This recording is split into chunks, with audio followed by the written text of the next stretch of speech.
Bienvenue sur les recettes by The Zoo. Aujourd'hui, nous allons voir ensemble comment réaliser la décoration d'un gâteau sur ce thème Madrigal. Vous savez, le fameux dessin animé que tous les enfants adorent en ce moment. Alors, si tu veux voir comment réaliser ce gâteau, je te dis à tout de suite.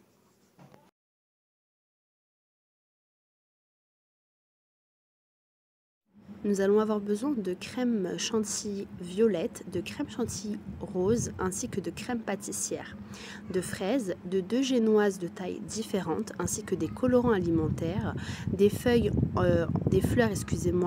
en sucre et en papier asine ainsi que des colorants alimentaires pour pouvoir effectuer ce gâteau. Ensuite, nous allons avoir besoin comme matériel d'une équerre ainsi d'une spatule et une spatule pour pouvoir lisser le gâteau. Vous aurez la liste exacte en barre d'infos. Nous aurons aussi besoin de semelles pour gâteaux, c'est les petits plateaux ronds pour pouvoir mettre en dessous de nos gâteaux en fonction de la taille du diamètre des gâteaux que vous aurez fait. Alors dans un premier temps, je vais venir déballer mes génoises. Donc ce qui est bien en fait dans ces gâteaux-là, c'est de faire la génoise la veille et de la laisser au frigo bien emballée. Ensuite, moi je les ai tranchées. Une fois refroidis, je les ai tranchés puis emballés et mis au frigo. Ça facilite le travail pour le lendemain. Donc voilà, vous disposez vos génoises sur votre plan de travail pour pouvoir effectuer le montage de votre premier gâteau.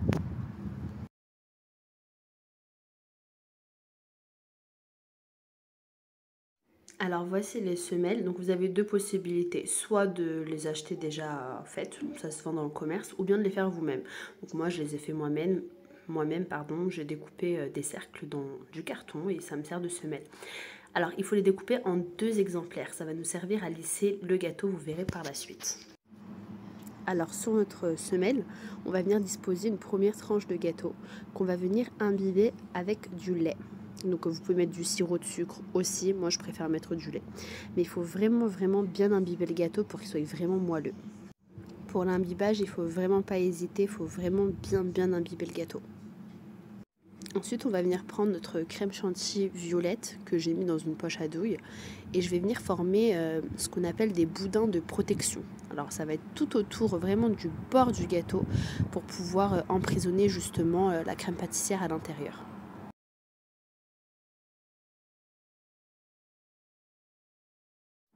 Ensuite, je vais venir mettre de la crème pâtissière sur le centre que je vais étaler à l'aide de ma spatule coudée. Et puis, je vais mettre des petits morceaux de fraises. Je vais découper les morceaux de fraises parce qu'elles sont trop grosses et c'est pas bon des gros morceaux de fraises à l'intérieur. Donc, je vais découper des petits morceaux de fraises que je vais venir mettre sur ma crème pâtissière.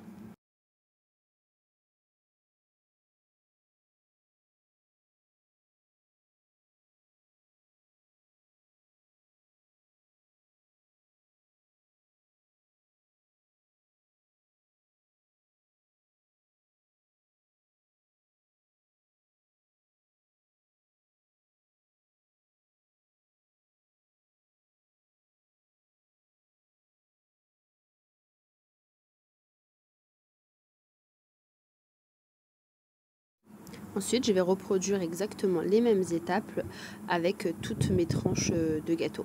Et j'ai oublié de préciser qu'en fait, il faut finir avec la partie du bas du gâteau. Vous savez, la partie la plus plate et la plus droite pour finir le dessus.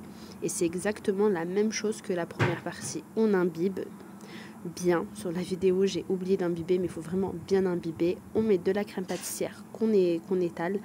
Ensuite, on rajoute des fraises et on passe à l'étage suivant jusqu'à arriver au dernier étage.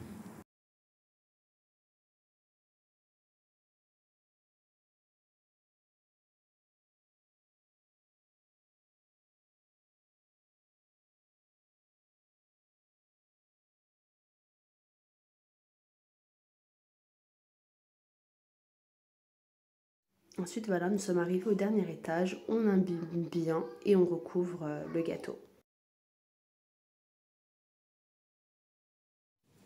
Une fois fait, en fait, je vais venir prendre ma crème chantilly violette et je vais venir en mettre tout autour de mon gâteau, mais vraiment grossièrement, faire des gros boudins tout autour du gâteau, du bas jusqu'en haut.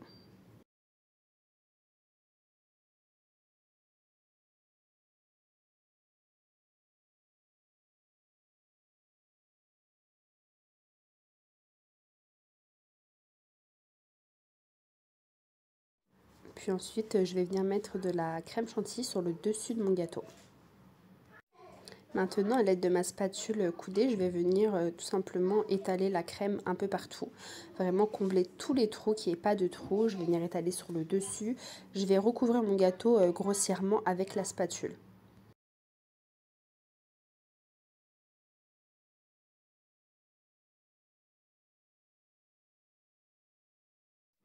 Une fois que j'ai recouvert entièrement mon gâteau, je vais venir lisser légèrement, il ne faut vraiment pas appuyer, le contour de mon gâteau. Donc il suffit juste de poser la spatule et avec le plateau tournant, tourner le gâteau, mais vraiment très légèrement, histoire de égaliser un peu la pâte, enfin la crème chantilly partout sur le gâteau. J'hésite pas à combler les trous s'il y en a ou s'il y a des endroits où il manque de la chantilly à en mettre partout et je lisse vraiment très légèrement.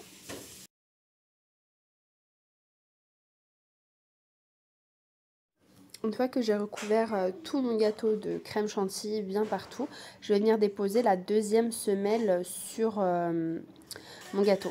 Et il faut que les deux semelles soient de la même taille pour qu'une fois qu'on superpose les deux semelles, qu'il y ait exactement les mêmes espaces en fait de chaque côté du gâteau pour pouvoir avoir un lissage parfait. Ensuite, je mets le gâteau pendant au moins 30 minutes au frais. Il faut vraiment laisser 30 minutes. Maintenant, on va passer au second gâteau. Et là, pour le coup, c'est exactement la même chose que le premier, exactement les mêmes garnitures à l'intérieur, sauf la seule chose qui change, c'est la couleur de la chantilly. Là, elle sera pas violette, mais rose. J'ai fait un rose très pâle, ça se voit pas beaucoup à la caméra, on a plus l'impression qu'il est blanc, mais c'est vraiment un rose très très pâle. Donc là, comme vous pouvez voir, il a été tranché aussi. Je l'ai fait la veille, j'ai laissé toute la nuit au frigo. Et là, je vais commencer le montage de mon gâteau.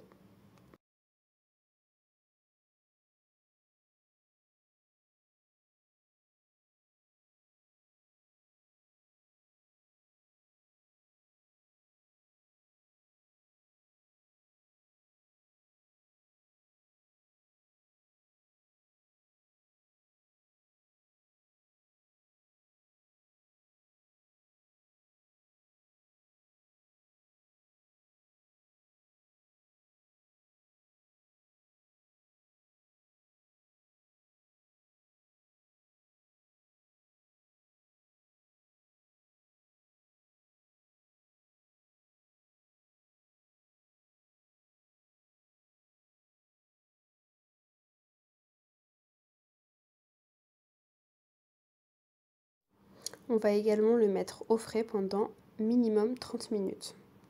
Une fois que le premier est bien resté au frais 30 minutes minimum, je le ressors et je refais des gros boudins de crème chantilly violette sur tout le contour du gâteau. Vraiment partout, partout, j'en mets grossièrement partout.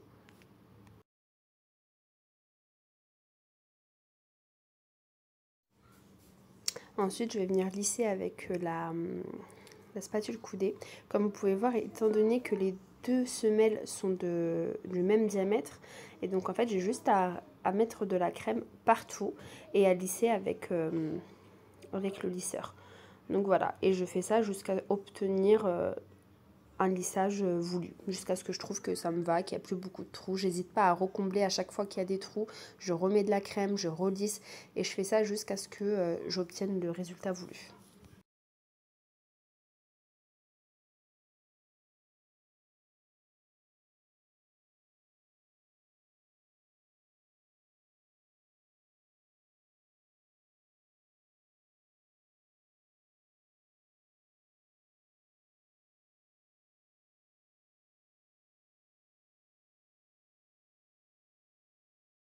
Donc voilà, je m'arrête là, le lissage me convient et je vais le remettre au frais, puis faire la même chose avec le second gâteau.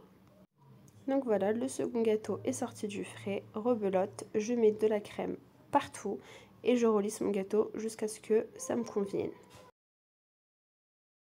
Une fois que le lissage me convient, je vais venir retirer la semelle du haut, ce que j'ai oublié de vous faire montrer dans le précédent gâteau.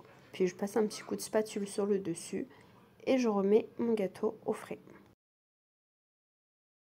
Alors pour la déco, je vais venir coller sur ma crème chantilly, les dessins que j'avais imprimés et plastifiés pour mettre sur mon gâteau. Donc après, vous pouvez les acheter en papier Azim et tout, mais moi, franchement, je me suis pas prise la tête. Je les ai imprimés, je les ai plastifiés, donc ça reste propre.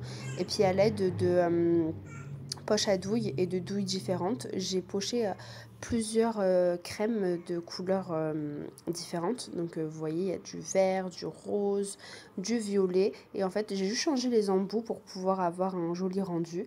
Et j'ai poché un peu partout. Puis là, je viens décorer avec les petites fleurs en azim, en sucre d'azim, et mes petites fleurs en sucre. J'en mets un peu partout, histoire de vraiment faire quelque chose de assez fleuri. Après, la déco, c'est vraiment comme vous la voulez. Vous voulez plus chargé, plus simple, c'est vous qui gérez. Donc voilà. Ensuite, vous voyez que la vidéo va très vite, mais ne croyez pas que c'est très rapide à faire. Il faut vraiment prendre le temps de vraiment respecter les temps de mise à froid, parce que c'est ce qui va déterminer aussi le lissage.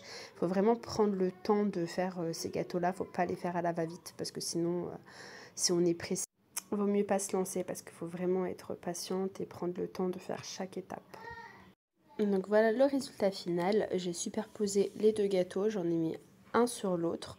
Et voilà ce que ça donne, je trouve ça plutôt sympa. Donc si la recette vous a plu, du moins la technique du montage du gâteau vous a plu, n'hésitez pas à vous abonner et à activer la petite cloche pour avoir les prochaines vidéos.